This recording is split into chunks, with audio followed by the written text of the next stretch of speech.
Not only women's safety, on several aspects. If you could see that, for several years, Tamil Nadu is one of the developed states.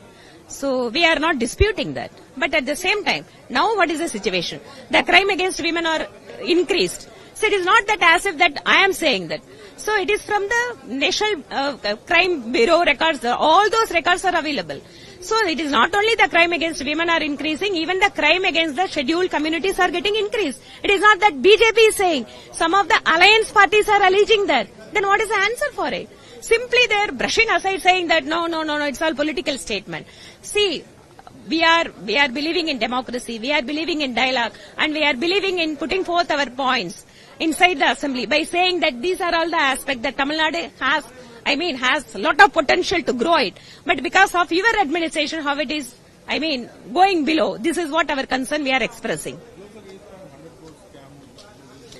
It's a 1,000 crore scheme. Yeah. Because I was saying that you are giving 1,000 rupees for a women, and at the same time your government is doing some scam for 1,000 crores in TASMAC, but for which the concerned minister has answered that the enforcement directorate has conducted a searches with an unrelated persons or the companies, and also without an FIR they have came out with a statement like that he was alleging that. I hope that the enforcement directorate, they would come up with all those things that has been raised by the minister, and it is completely a legal battle.